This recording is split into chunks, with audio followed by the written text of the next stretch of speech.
여러분 안녕하세요. 11월 3일 여의도 펀드매니저 TV 금주 시장 전망 및 투자 전략 시작하도록 하겠습니다.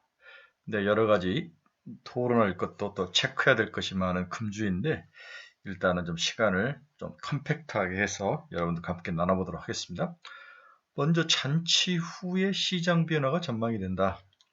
이제 잔치가 거의 다 끝나가죠. 네, 에이펙도 끝나고 한미, 미중 다 모든 관세 협상에 큰 산을 넘어갔는데 뭔가 클리어하지는 않는데 그나마 불확실성은 좀 제거해서 넘어가는 상황. 일단 올 연말 내년 초까지는 확전보다는 서로가 서로를 체크하면서 상황을 좀 지켜보는 짠무는 장세가 이어질 것 같다. 이런 것들은 시장에서 예상이 되죠. 또 한국은 깐부치킨 미팅이 불러올 효과, 과연 누가 수혜를 받고 어떤 쪽으로 시장의 변화가 있느냐, 이러한 것들을 또 주식시장이 또 면밀히 주말 내내 체크를 해서 깐부치킨의 퀄리티를 측정하는 일들이 일어날 것이다. 이런 것들을 봐야 될 것 같아요. 따라서 연말 시장에 우리가 초점으로 맞춰야 될 것은 뭐냐? 네. 어느 포커스, 어느 섹터, 어느 종목에 포커스를 맞추고 우리가 이 전쟁을 마쳐야 되느냐, 올해 이러한 것들, 좋은 숙제들이 우리에게 놓여 있는 것 같습니다. 할 말도 많고 투자 분석도 해야 될 것도 많고 생각도 해야 될 것이 많은 금주 시장 전망 및 투자 전략 출발해 봅니다. 구독, 좋아요 많이 눌러 주십시오. 네, 미국 주식은 금요일날 다우는 플러스 0.09, 나스닥은 플러스 0.61, S&P 500은 플러스 0.26 이렇게 좀 상승해서 끝이 났는데 나름대로 뭐 계속 야금야금 상승은 지속되고 있죠. 크게 밀리지 않는 장. 이번 주 우리나라 시장에도 좋은 영향을 미치지 않을까 그런 생각을 해보네요. 이게 이제 우리 코스피 주간으로 이제 봤는데 이게 볼린저 밴드죠. 볼린저 밴드를 보면은 4,250 정도에서 일단 한번 걸릴 것 같은 그런 생각. 4,250. 이 정도가 제가 봐서는 볼린저 상단에서 일단 한번 걸리지 않을까. 지금 4,100 정도이니까 추가적인 상승의 여유는 있는데 그렇게 많지는 않을 것 같다.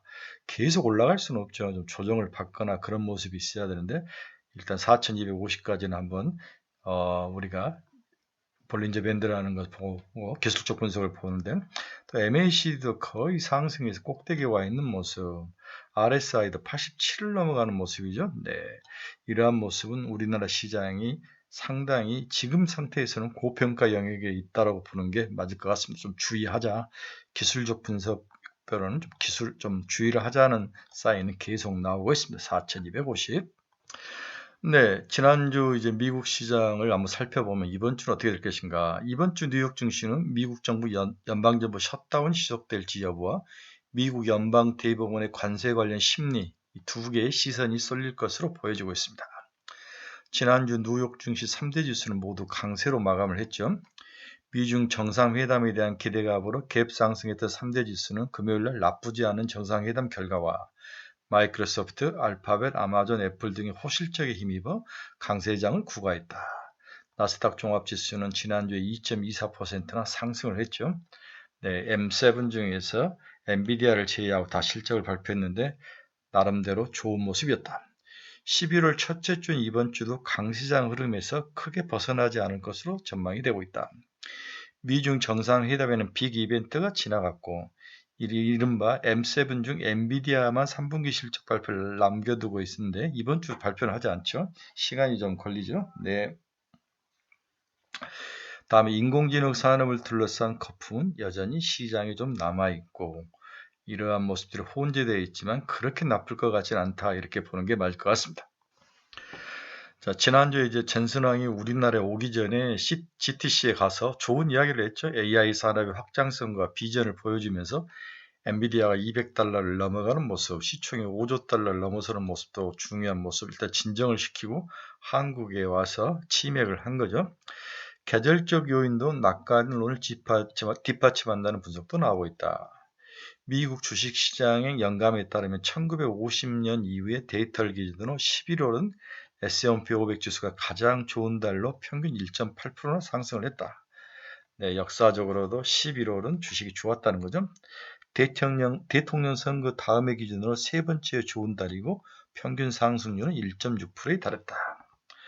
다만 도널드 트럼프 미국 대통령 관세에 대한 연방 대법원의 이런 그 법원이 진행되고 있는데 이것들이 과연 어떻게 진행이 확진이 될지 구두변론이 있는데 여기에 따라서 시장은 살짝 흔들릴 가능성이 있지만 관세를 계속 때리는 전략에 대한 변함은 없을 것이다. 이렇게 보는 시각이 우세한 것 같아요. 이 올가의 분석에 따르면 펜타닐과 이민으로 둘러싸인 관세는 유지할 것 같고 보복성 상호 관세에 대해서는 이혼 판결을 받을 가능성이 크다고 보고 있다. 동시에 판결이 어떻게 나든 트럼프가 관세 부과 방법을 적용함으로써 보호무역 기조를 유지될 것으로 보는 게 중론이다. 셧다운 여파도 실질 경제에 지연이 되고 있는지 주목해야 된다. 셧다운이 과연 경제에 어떤 모습으로 나올지. 한 애널리스트는 GDP 성장률 대비 주당 0.13포인트 또는 29일 기준 0.5포인트의 부담을 줄 것이다. 어떤 숫자가 나왔는지 이론은 모르겠지만 일단 부담을 주는 것은 사실이란 거죠. 5주째 지금 셧다운에 들어갔는데 또한 이번 주에 빅테크로는 AMD가 실적을 발표하는데 우리나라 시간으로 미국 시간으로 11월 4일이죠. 우리나라 시간으로 11월 5일 새벽에 발표되는데 AMD 실적을 보면 향후 AI나 반도체 관련 기업들의 모습들, 판매량이나 영업이익을 추론해 볼 수 있는 좋은 어떤 시금 리트머스 용지 역할을 AMD가 할 것이다. 이렇게 볼 수 있습니다. 셧다운의 문제 다음에 관세에 대한 미국의 대법원의 판결에 대한 어떤 그 구두 변론의 문제 이런 것들이 시장에 또 엮이고 설키지 않을까 그런 생각이 드는데 일단 시작은 그렇게 나쁠 것 같지 않다고 보는 게 맞을 것 같네요. 일단 우리가 미국 시장은 좀 긍정적으로 봐도 된다. 아직까지는 여유가 있다. 크게 쫄 필요는 없다. 이렇게 일단 첫 번째 우리 질문에 대한 답은 나와 있는 것 같습니다. 자, 이제 좀 미시적으로 금주 시장에서 긍정적인 요인은 뭐가 있는가? 우리의 긍정적인 요인은 뭐가 있는가? 먼저 26년, 27년 두 자릿수 이익 증가가 계속 나타날 것 같다. 시장이 여러 가지 이제 1년, 내년에 대한 전망자를 읽어보면 26년, 27년은 상당히 실적이 좋을 것이다. 네. 또한 글로벌 시장의 밸류 체인의 재편 과정에서 우리나라가 상당히 좋은 위치를 차지하고 있다. 그 효과로 인해서 지금 25년 주가가 상승을 하고 26년에 한 번 더 상승할 가능성이 높다라고 이렇게 이야기를 하는 거죠. 여기에 정부가 출범한 지가 이제 6개월 되는데 본격적으로 내년에 뭔가 실적을 내야 될 상황. 네, 내년에 실적을 못 내면 다시 이제 중간 반을 넘어가기 때문에 중요한 그 터닝 포인트에서 올해 실적을 내야 될 상황. 따라서 정부의 아주 본격적인 자금 집행과 정책 실행 집행이 주가를 상승으로 끌어올릴 것이다. 이 세 가지로 요약이 가능한 거죠. 그래서 기업의 실적이 좋아지고 한국의 밸류체인의 글로벌 밸류체인의 전략적으로 중요한 위치를 차지하면서 이것이 미국 투자가들, 글로벌 투자가들의 매수를 불러오고 한국 정부가 지속적으로 펌프질을 해준다면 주가는 크게 나쁠 것 같지 않다. 연말은 내년 26년에 대한 기대감을 선반영하죠. 네, 이제부터 모든 증권사들이 내년 전망에 대한 세미나를 대대적으로 하고 유튜브들도 마찬가지고 이렇게 북치고 장구를 친다면 올 연말의 주식시장은 나쁠 것 같진 않다. 이렇게 보는 게 기본적으로 현재 나와 있는 상황이다. 이렇게 봐야 될 것 같습니다. 이 중에서 이제 제가 가장 크게 보는 것은 한국의 밸류체인의 전략적 중요성이 더 확대가 될 것이다. 네. 이것 때문에 이제 글로벌 시장에서 돈이 들어오는 거죠. 한국 밸류체인의 전략적 중요성의 확대, 이에 미국 밸류체인 구성 시 한국 기업이 선택될 가능성이 굉장히 높아 보인다. 네. 한국 기업들은 미국 중심으로 공급망이 재편되는 과정에서 중추적 위치에 있다. 미국이 중국을 공급망에서 배제하고 있다는 사실이 우리가 핵심으로 보고 있는 거죠. 한국은 이 과정에서 일본, 독일 등 우방국과 달리 가장 균형적인 산업을 가지고 있다. 한국은 일본보다 반도체 제조 및 전기차에서 비교 우위를 가지고 있죠. 네. 독일은 오히려 미국과 경쟁하는 부분이 많기 때문에 좀 제외될 가능성. 한국은 과거 중간재 수출 중심에서 공급망의 상위 단계인 시스템 수출로 수출의 퀄리티도 더 높아지는 거죠. 모듈을 향해서 이제 시스템 수출로 한 단계 더 업그레이드 되는 모습. 삼성전자 미국의 테일러 팹이라든지 현대차 조지아주의 EV 플랜트라든지 LG 에너지 솔루션 LFP 배터리라든지 LMFP 배터리라든지 이러한 특허 등 다양한 기술적인 모습이 시스템 수출로 높여져 가고 있다. 부가가치가 훨씬 올라가면서 중요도가 커진 거죠.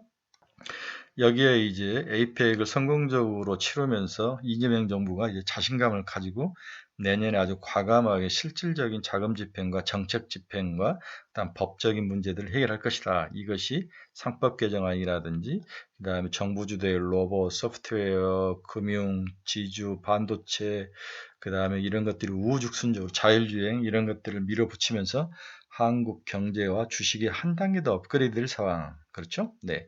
문제는 이게 연말에 선반영된다는 거죠. 네, 선반영. 내년에 대한 브라이트한 그 기운들이 선반영되면서 우리의 스탁 마켓은 더 연말에 상승할 가능성이 빼뜨리를 해야 된다. 지금은 뛰어내릴 때는 아니라는 거죠. 네, 지금은 뛰어내릴 때는 아니다.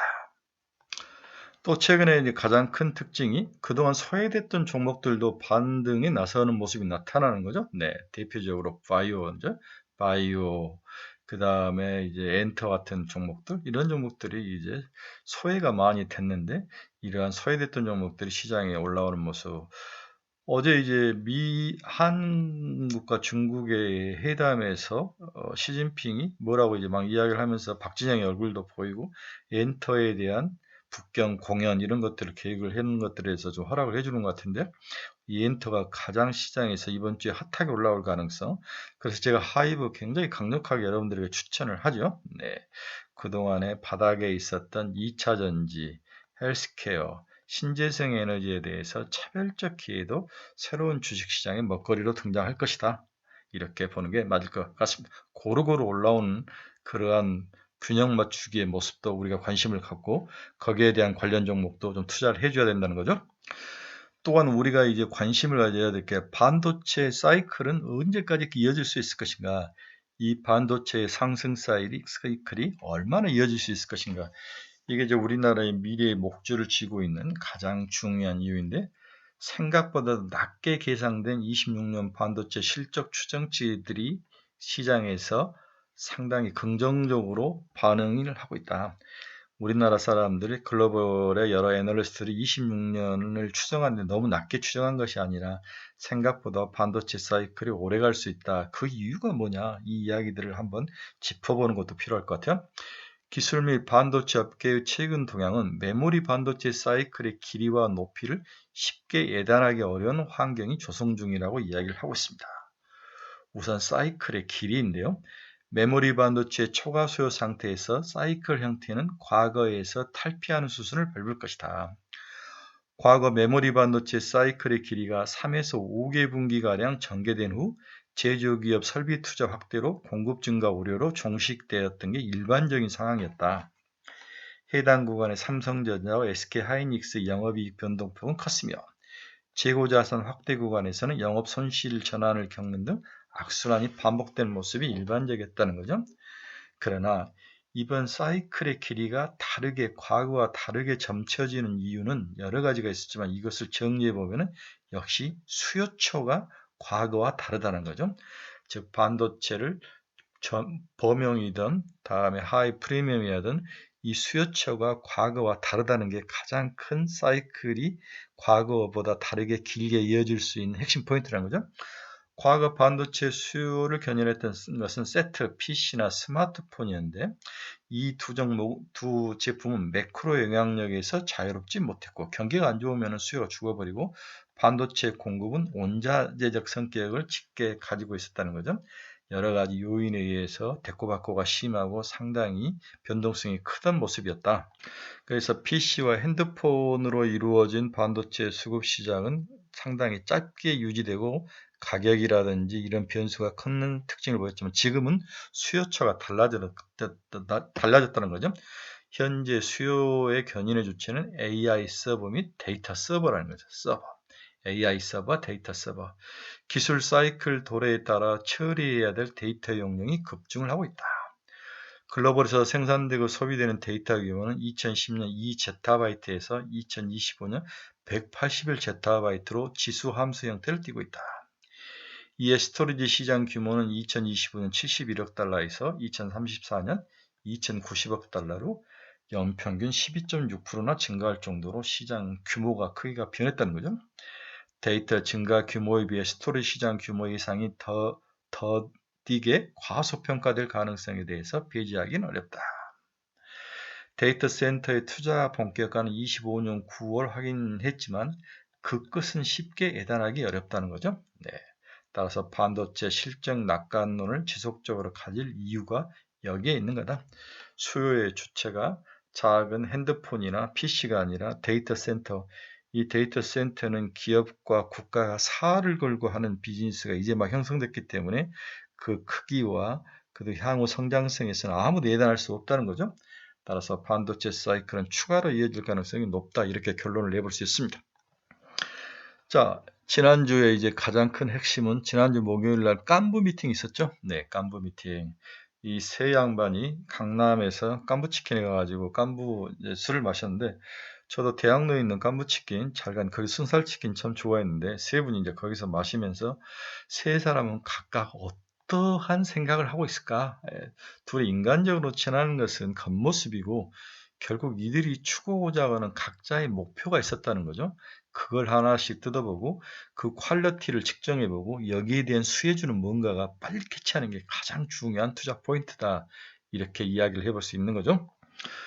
먼저 삼성전자의 입장에서는 자기의 HBM을 팔아주고 사줄 그러한 거래처 최고 고객인 엔비디아와 콜테스트를 통과하면서 뭔가 자기의 실력을 입증할 수 있는 그런 거. 두 번째로는 여기서 만난 HBM을 가지고 자기 그룹의 미래를 설계하는 두 가지 공급자이자 수요자 역할을 동시에 하는 거죠. 5만 장을 구입했는데 그래서 삼성전자 그룹의 다양한 향후의 AI 팩토리 기업으로 AI 팩토리 시장으로 뭔가를 재편하는 거. 임금도 오르고 여러 가지 인력적인 난들을 그리고 글로벌 시장 전쟁에서 빨리 이기기 위해서는 AI가 도입이 빠른데 그동안 HBM을 구할 수 없는 상황에서 이제 5만 장을 구했으니까 이걸 가지고 삼성그룹의 체질을 바꾸는 작업. 그렇죠? 여기에 디지털 트윈이라는 것을 도입하겠다. 이 디지털 트윈을 통해서 인해 전술로 막 쳐들어오고 있는 중국을 빨리 초격차를 유지할 수 있는 거. 여기서 실험을 해보고 빨리빨리 돌려보고 뭔가 이그젠플을 만들어보고 잘못된 점을 빨리 찾아내는 그러한 능력이 바로 HBM을 이용해서 AI 디지털을 이용해서 한 단계 더 업그레이드하는 중국과의 격차를 벌리고자 하는 노력의 효과로 엔비디아와의 연합전선을 구축할 것이다. 이게 이제 삼성전자 입장이죠. 이제 현대차는 어떠한 이익을 추구할까? 현대차는 지금 자율주행을 좀 사모하였죠.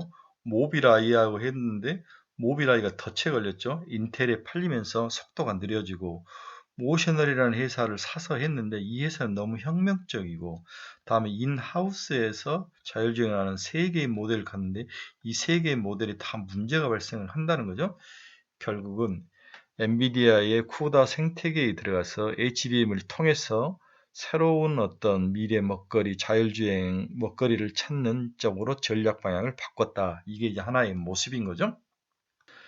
다음에 엔비디아가 현대차를 굉장히 노리고 있는 것은 뭘 노리고 있느냐? 여러분 한번 보십시오. 네. 이게 엔비디아의 나우바리에 속한 기업들이 전부 샤오미, BYD, 리어퐁, 팽 전부 다 이제 중국 기업들이라는 거죠.